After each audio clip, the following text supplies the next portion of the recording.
Eles se enrolam na bandeira verde e amarela, estão sempre com a camiseta da seleção e entoam a plenos pulmões o hino nacional. Mas odeiam samba, não assistem cinema brasileiro e têm sonho de morar em Miami. A ascensão da extrema-direita trouxe consigo um fenômeno peculiar: o patriota que odeia o Brasil. O carnaval, a maior festa popular do país, é alvo preferencial. Todo ano vem os mesmos discursos condenando a promiscuidade e o gasto de dinheiro público com a folia.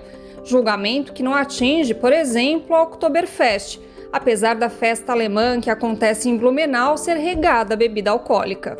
O BDF Entrevista de hoje mergulha nessa aparente contradição. Por que quem diz amar o Brasil acima de tudo despreza a brasilidade? Olá, eu sou Raquel Sedes e começa agora mais um BDF Entrevista. Por aqui a gente sempre traz um tema atual com aquela visão popular que é a cara do Brasil de fato.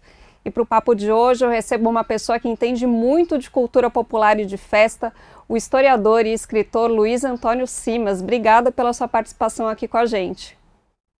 Eu é que agradeço o convite, Raquel, e vamos conversar um pouquinho aí sobre essas brasilidades. Bora lá, queria já começar com uma pergunta que o próprio vídeo já trouxe. A pessoa se enrolar na bandeira do Brasil, mas odiar samba, odiar tudo que é brasileiro, é uma contradição? Ou, na verdade, a gente está falando de duas ideias diferentes e até antagônicas do que é o Brasil? Eu não diria que é uma contradição, eu diria que é um sintoma da complexidade que envolve o debate sobre a identidade nacional brasileira, né? O Brasil é fruto de um processo colonial extremamente violento, que não se manifesta apenas, evidentemente, nos corpos, mas se manifesta também em contextos vinculados a sentidos de mundo, no campo simbólico, elaboração de ideias, noções de pertencimento, identidades. A rigor, existe um Brasil que tentou construir os fundamentos de sua identidade nacional, apagando os saberes que não são brancos, apagando as tradições vinculadas às culturas africanas e indígenas. Esse Brasil adotou durante muito tempo um recorte europeu como horizonte civilizatório e, num certo momento, passou a adotar um recorte norte-americano como horizonte também do que seria a civilização. Então, me parece que é um sintoma desse tensionamento que marca o Brasil como problema. O que nós somos, o que queremos ser, de onde viemos, para onde nós vamos. E isso, a rigor, para concluir esse início do nosso papo, isso, a rigor, não surpreende em se tratando de um processo histórico de fundamentos coloniais. Isso é absolutamente marcante em processos históricos marcados pela violência da colonização, né, pela violência da expoliação, da concentração de propriedade e riqueza.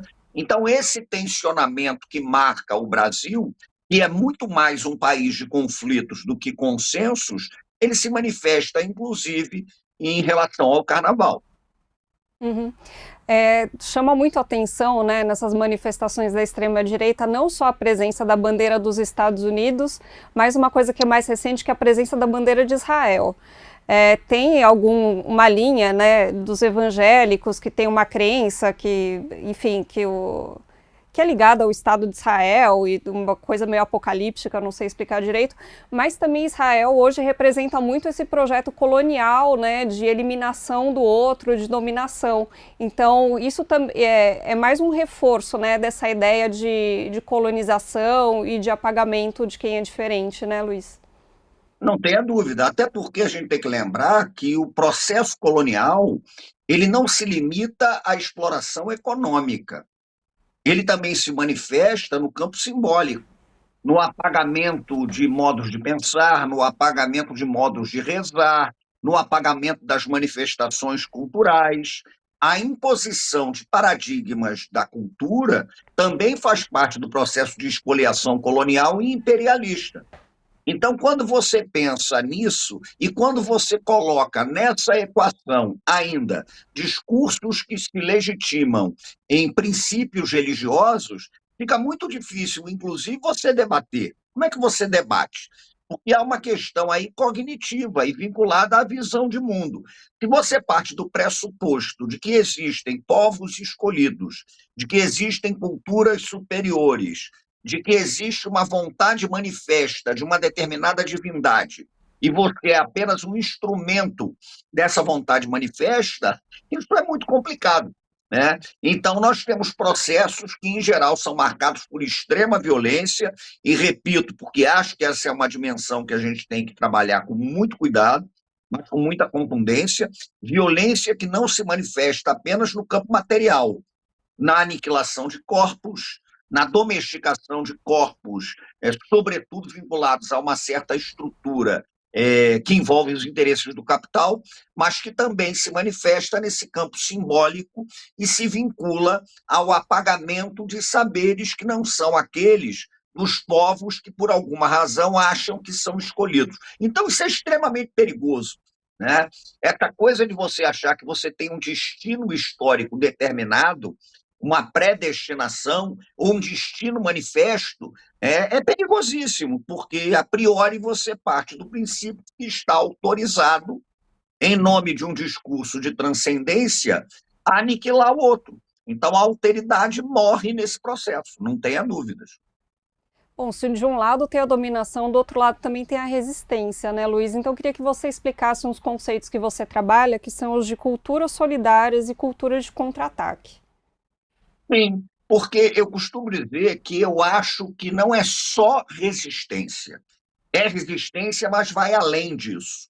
Porque quando a gente pensa em resistência, se a gente pensa de uma forma muito estrita, resistir é reagir a uma pauta que é colocada pelo outro. Resistir é reagir a uma ação que o outro coloca.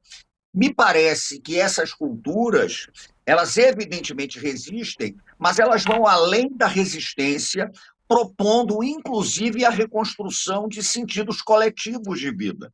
Então, são culturas de resistência, mas são também culturas de invenção de modos de vida. E são culturas profundamente comunitárias. São culturas, portanto, que se estabelecem a partir da reconstrução de modos solidários de estar no mundo. E, além disso, são culturas que, ao contra-atacar a uma pauta que é colocada pelo outro que quer te aniquilar, né, você vai além de uma simples reação, mas você constrói também modos diferentes de vida, né? Então, a ideia do contra-ataque, inclusive, quando a gente pensa na capoeira, quando a gente pensa no futebol, o contra-ataque reage ao ataque do outro, mas reage muitas vezes de formas inventivas, de formas inesperadas pelo oponente. Então, essa é uma característica marcante das nossas culturas, inclusive vinculadas à ideia da festa, né? É reconstruir sentidos coletivos de vida em ambientes e circunstâncias em que esses sentidos são atacados e sistematicamente aniquilados. Esse é o elemento fundamental. Como é que você reconstrói sentidos coletivos de vida diante de projetos de aniquilação e morte que o seu oponente apresenta? Essa é a questão fundamental. E por isso eu considero que temos que estar atentos, inclusive, à importância das festas coletivas, das festas populares, porque elas vão além do que o senso comum chama de alienação, escapismo, mas ali você tem um processo de reconstrução de sentido coletivo de estar no mundo, que evidentemente não se basta, é necessário que a gente tenha uma reflexão política, mas eu costumo dizer que desconfio da política que não é poética e desconfio da poética que não é política, né? Então, acho que esses são elementos importantes para a gente pensar essas questões que envolvem o Brasil. Vamos falar de festa então, de carnaval. A gente ainda está meio aí no rescaldo do carnaval, pelo menos aqui em São Paulo, muita gente ainda com a gripe pós-carnaval. No carnaval especificamente, como que essa reconstrução de sentido se apresenta?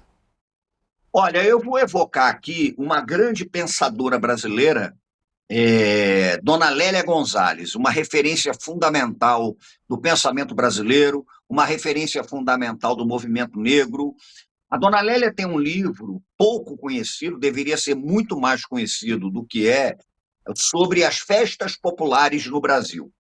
E ela ali trabalha com uma dimensão que é muito importante, que basicamente é a seguinte: os africanos, africanas e seus descendentes, para reconstruir os sentidos coletivos de vida aniquilados pela escravidão, pela diáspora, se apropriam de um calendário eurocristão, eurocatólico a princípio, e reconstroem os seus sentidos de coletividades a partir deste calendário. Então, o carnaval, por exemplo, é uma data. Eu costumo dizer que o carnaval não é exatamente uma festa. O carnaval é uma data, e essa data sugere a existência de uma pluralidade de festas. Existem múltiplos carnavais, enfim. Né? Mas o carnaval é uma data do calendário eurocatólico, eurocristão. É uma data vinculada ao calendário da Quaresma católica. Acontece que no Brasil, este carnaval que chega com a colonização portuguesa, ele vai sendo reinterpretado, ele vai sendo reencantado, ele vai sendo ressignificado, ele vai sendo apropriado numa dimensão criativa muito contundente, sobretudo pelos africanos, africanas e seus descendentes, que vão dando à festa novos sentidos, que são manifestos em blocos, em cordões, em cortejos de afoxés, na formação das escolas de samba, numa musicalidade bastante peculiar.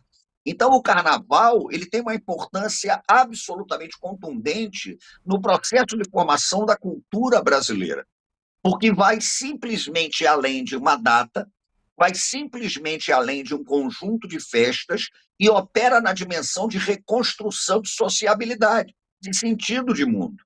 Quando você pensa, por exemplo, vou usar como exemplo as escolas de samba.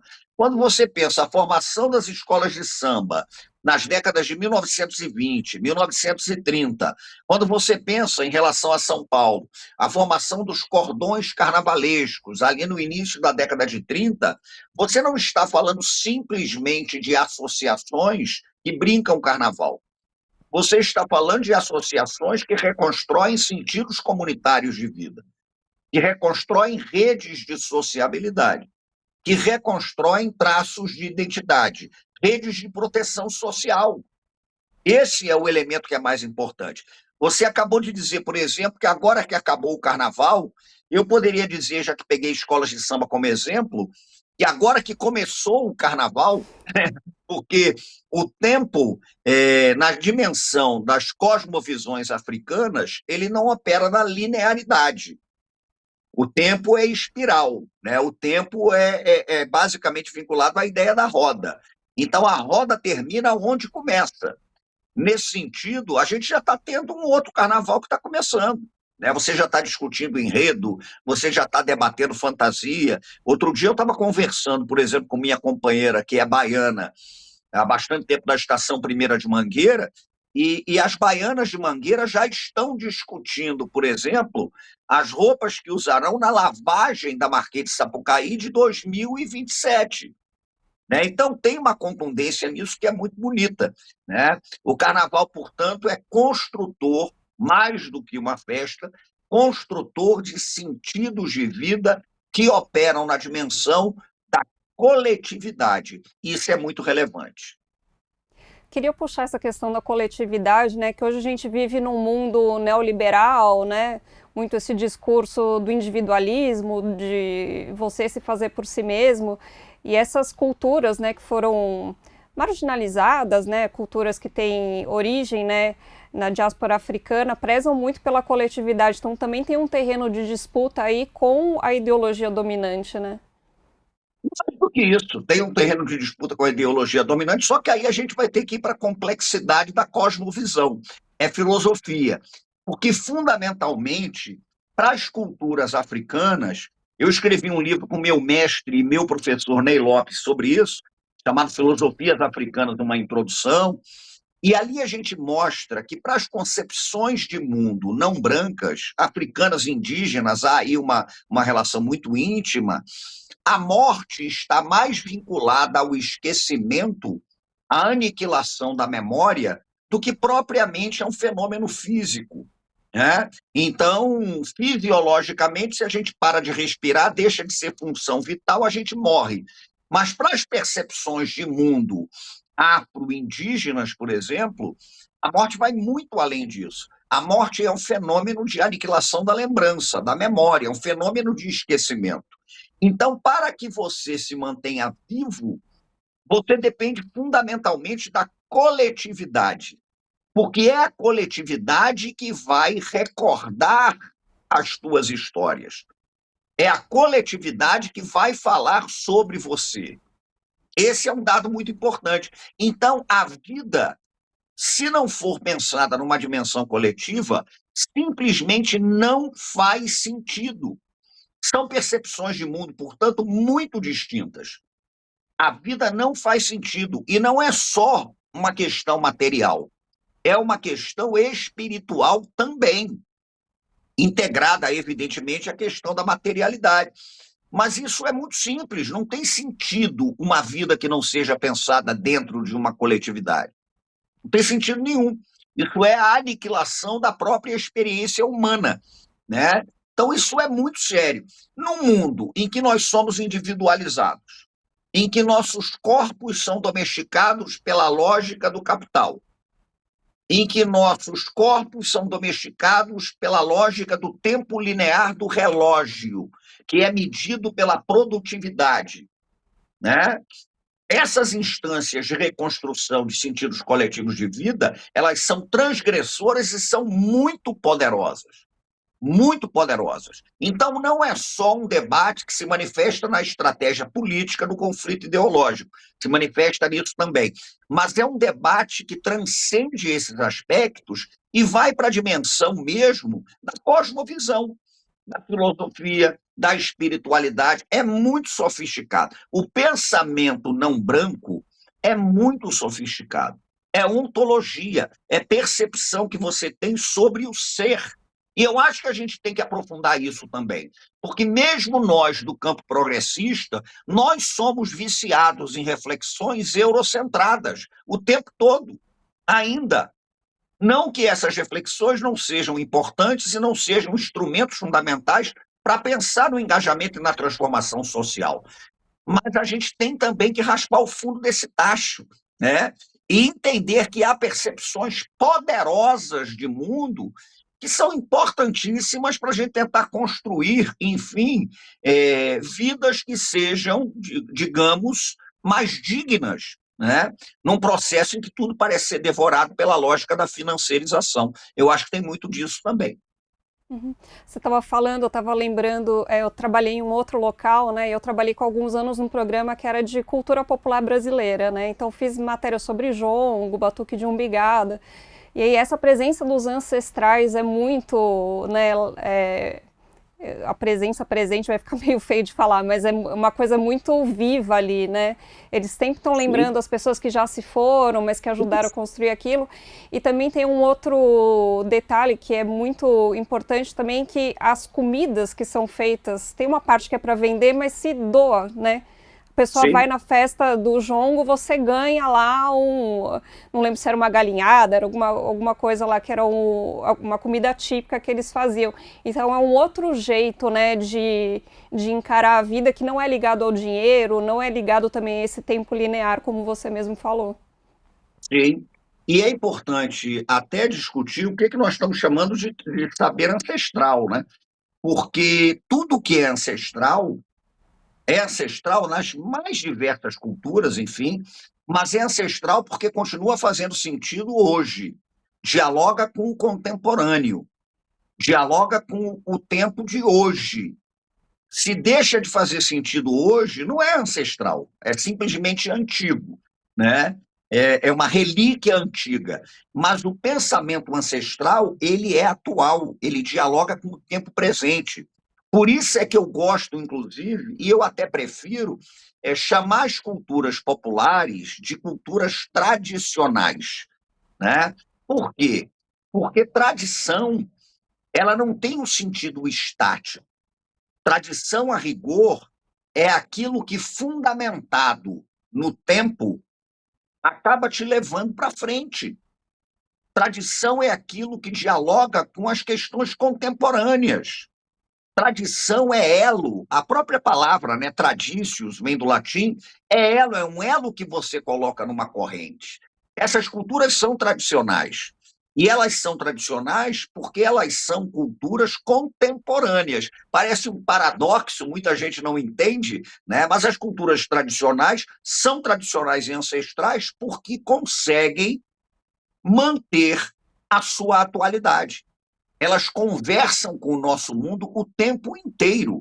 Quando você se refere ao jongo, o jongo é uma manifestação do complexo de danças de umbigada das culturas banto, né, dos povos que vêm, sobretudo, daquela região do Congo, Angola e de uma parte do Gabão, bem escravizados para cá, e de Moçambique também, na costa do Índico, e que reconstroem os seus modos de vida nessas instâncias coletivas, e sempre relacionadas à ideia da memória, à ideia da tradição, à ideia do ancestral. Esse é um elemento absolutamente crucial. Então, é isso mesmo, é reconstrução de sentidos mais amplos de vida a partir da ideia da coletividade e a partir da ideia da solidariedade. Voltando um pouquinho a falar do carnaval, né? Você mesmo já disse em várias entrevistas que o carnaval é algo que sempre esteve em disputa, né? Então, se hoje a E, gente, quando fala de carnaval, a gente pensa em samba, em bloco de rua, houve também um movimento que queria que o carnaval fosse festa de salão, desfile de e, carros, né? Uma coisa bem europeia. E agora a gente está vendo uma disputa também, pelo menos em São Paulo esse ano a gente viu muito, que é do capital querendo se apropriar do carnaval de rua. Que o carnaval de rua de sim, São Paulo foi uma coisa que cresceu muito rápido, uma coisa, né, meio explosiva. Então, por exemplo, esse ano teve um bloco da escola com um DJ estrangeiro, uma coisa que não tem muito a ver com carnaval. E que esse bloco foi, né, foi colocado ali meio às pressas, acabou estragando o desfile de um outro bloco já tradicional aqui de São Paulo. Então, a gente tem que ficar de olho nisso também, né? Porque o capital está sempre querendo se apropriar para é conseguir isso. fazer o seu lucro, né? Eu acho que hoje o carnaval, sobretudo de rua, ele tem que negociar com três instâncias. Primeira é, evidentemente, uma instância que envolve um discurso de ordem pública, que é marcante na história do carnaval. Você vai para o século XIX e os debates envolvendo carnaval, ordenação pública, uso da rua, direito à cidade, tem essas questões todas que envolvem o carnaval. O outro ponto, que você inclusive já mencionou, é vinculado a um certo imaginário que desqualifica o carnaval como a festa do pecado. E isso está muito aflorado no Brasil, sobretudo com o avanço nas últimas 3 décadas, pelo menos, de algumas, não todas, designações evangélicas que operam nessa dimensão da demonização do outro, e é uma dimensão também que envolve a disputa por um certo mercado religioso. Então, o carnaval está sob ataque desse discurso de ordem moral vinculado ao imaginário do pecado. E o terceiro ponto, que eu acho que talvez seja o mais preocupante, é essa tentativa de cooptação do carnaval pelo discurso de financiarização da vida. E por que eu acho talvez mais preocupante? Porque, em relação ao imaginário do pecado e aos tensionamentos que envolvem a ordem pública, você consegue perceber com muita nitidez que o inimigo está ali. Então, existe um tensionamento, existe um jogo, existe um embate. Mas o mercado é sedutor, porque o discurso do mercado não é o da desqualificação do carnaval, é o da valorização do carnaval como uma festa brasileira, e esse discurso da valorização vem a rigor com o objetivo, sobretudo, de devorar a cultura popular a partir do interesse do capital, é a financiarização da vida. O capital ele faz uma confusão proposital e extremamente perigosa entre dois conceitos que eu gosto de trabalhar, que eu gosto de propor. O que eu chamo de evento da cultura e o que eu chamo de cultura do evento. O evento da cultura, ele é orgânico, ele é resultado de uma organicidade, mas a cultura do evento não, ela é rasa, ela é medida pelos impactos mais diretos do retorno financeiro. Então, o mercado, o capital, ele não desqualifica o carnaval, como uma festa pecaminosa e ameaça a ordem pública. Pelo contrário, ele lê o carnaval a partir da disciplina do dinheiro. E aí você tem o bloco que acaba sendo cooptado por grandes marcas, você tem grandes empresas que criam os seus próprios blocos de carnaval, né? E aí você estabelece que numa determinada cidade o carnaval é uma empresa, então você só vai poder ter propaganda de uma determinada empresa, beber cerveja de uma determinada marca. Isso vai tirando do carnaval de rua uma espontaneidade que o carnaval de rua marcadamente tem. Né? Então, eu diria que hoje, confesso para você, como um sujeito que gosta de carnaval e que também estuda e produz e escreve sobre festas e sobre carnavais, eu diria que hoje acho que essa questão talvez seja a mais impactante, exatamente por aquilo que eu te disse. Né? Você, quando vislumbra o inimigo, você consegue lidar melhor com essa circunstância. Mas quando o inimigo faz um discurso sedutor, né, e que não se contrapõe à festa, pelo contrário, fica mais difícil detectar o risco. E eu acho que hoje o grande risco é o risco da financiarização completa do carnaval e da cooptação de uma festa de rua pelos interesses do capital, pelos interesses do mercado. E tem como fugir desse carnaval capitalista? Eu não sei. Isso daí, olha, eu costumo dizer que nós que trabalhamos com história, nós somos profetas do passado, né? Então, e ainda assim erramos. Então, eu acho muito difícil. Até porque eu não gosto também de uma outra perspectiva que muitos setores progressistas têm, de conduzir as manifestações populares da maneira como acham mais eficiente. Né? O carnaval é soberano. Então, quem vai dar respostas a esses dilemas não sou eu. Eu acho que é a rua. Né? Então, eu acredito na rua como um espaço soberano de construção de modos inventivos de vida.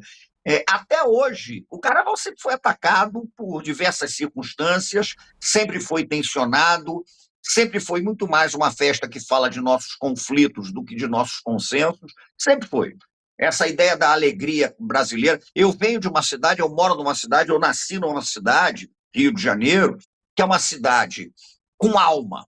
Rio de Janeiro é uma cidade com alma. Essa talvez seja a grande qualidade do Rio de Janeiro. Mas ter alma significa que você vive no fio da navalha entre a beleza e o horror, a extrema violência e a construção de sentidos de beleza. O mito da cidade maravilhosa é um mito horroroso, até porque ele é produzido num momento da história do Rio de Janeiro, no início do século XX, muito violento, com o processo de expulsão das populações mais pobres e não brancas das regiões centrais da cidade, com o apagamento de regiões que ficavam distantes da Zona Sul.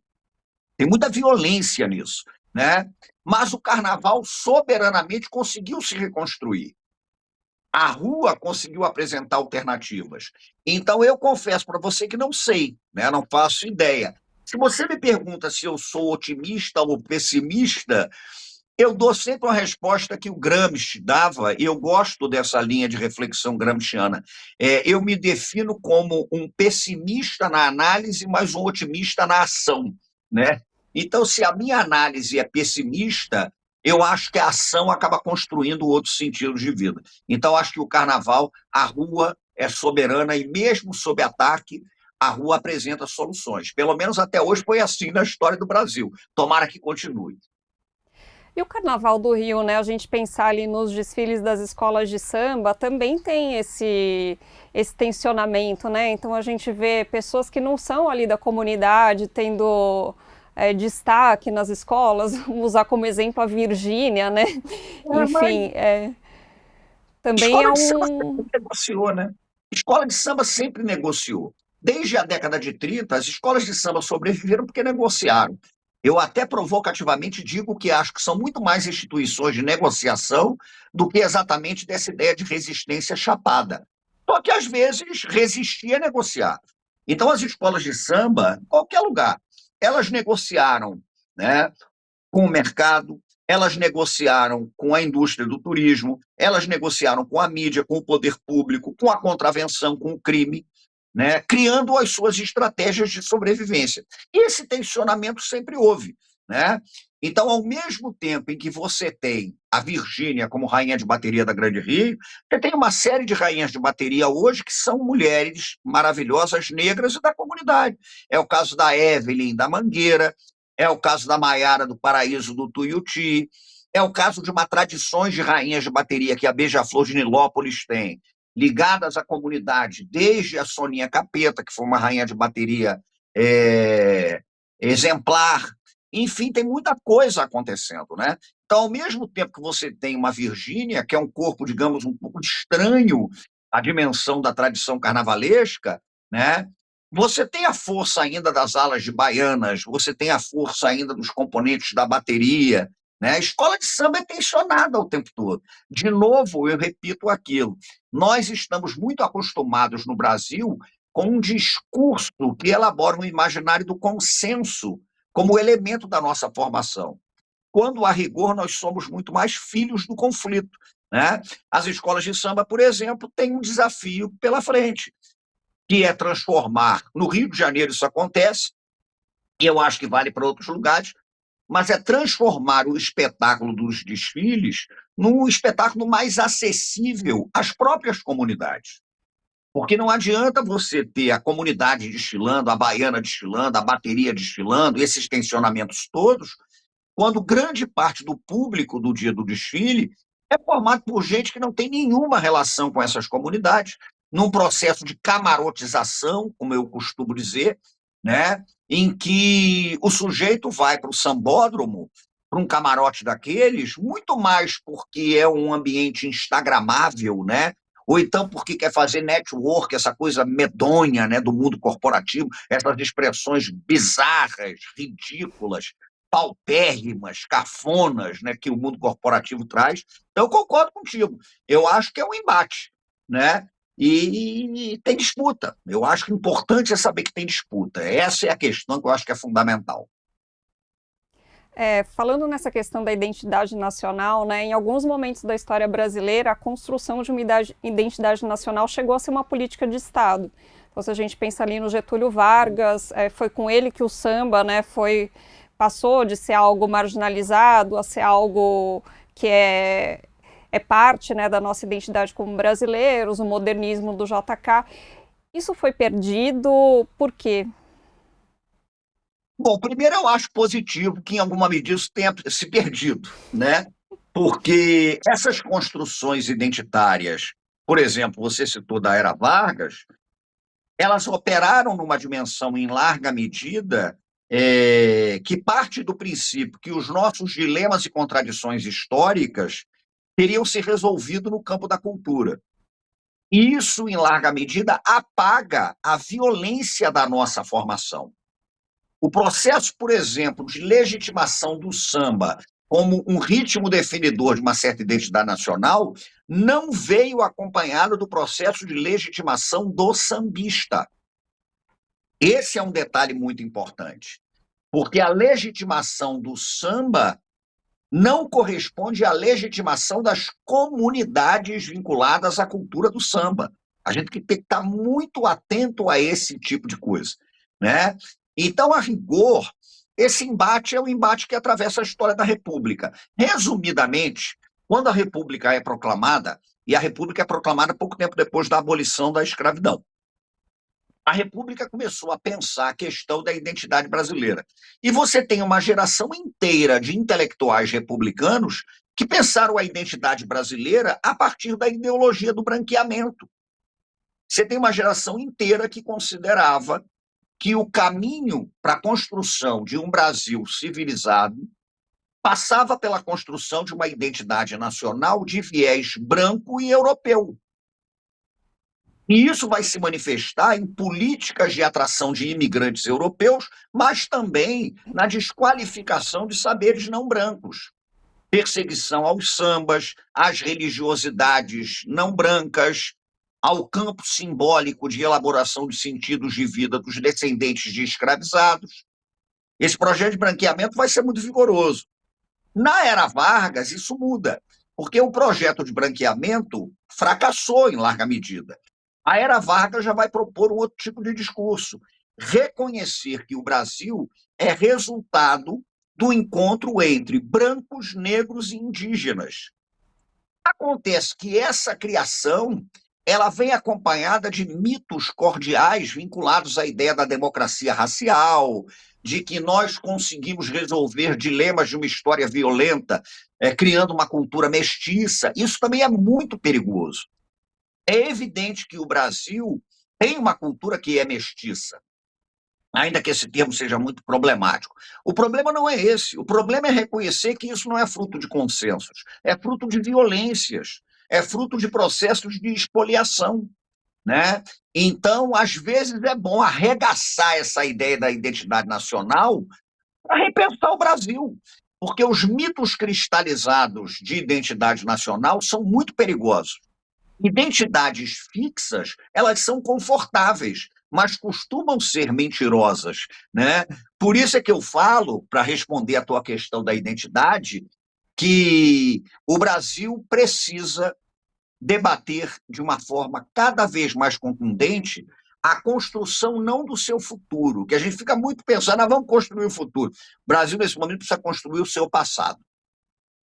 Eu falo isso em termos de provocação, mas é porque eu não acredito que a gente possa pensar na construção de futuro se a gente não construir passado. Não é apagando passados, né?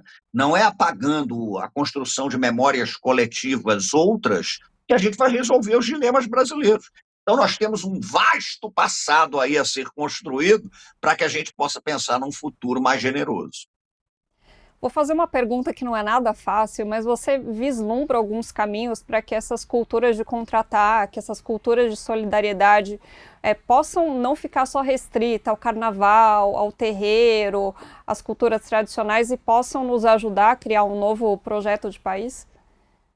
Olha, eu não acho que elas estejam restritas a isso. Quando você, por exemplo, fala de carnaval, o carnaval já começou. Né? Eu vou te dar um exemplo muito simples. Você já tem forte movimentação nas comunidades do samba pensando no Carnaval de 2027. Uma escola de samba, ela não existe porque desfila, ela só desfila porque existe. Eu acho também que, às vezes, a gente tem que observar mais os processos de construção da vida em seus aspectos cotidianos. E eles estão acontecendo. Às vezes podem fugir às nossas expectativas do campo progressista, mas eles estão acontecendo. Então, as pessoas estão reconstruindo incessantemente seus modos de vida, as suas redes de solidariedade, no amiudamento da vida, isso acontece. Então, eu não acho que isso se manifeste apenas em eventos, em festas, em carnaval, isso é cotidiano. Você tem rede de solidariedade que se manifesta no perrengue, por exemplo, do trem. Você tem rede de solidariedade que manifesta-se em cozinhas solidárias.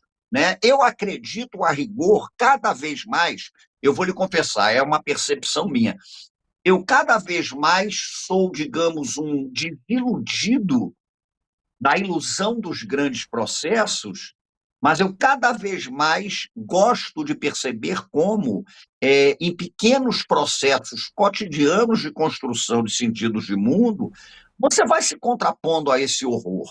Né? E se isso vai acontecer ou não, se nós vamos chegar a um lugar melhor ou não, aí eu vou lembrar de uma frase do Guevara, quando perguntaram ao Guevara se não era uma alucinação essa luta dele por transformação e tal, e ele disse uma coisa muito simples, olha, mas eu não luto pela revolução porque eu acho que ela vai acontecer, eu luto porque acho que ela é necessária.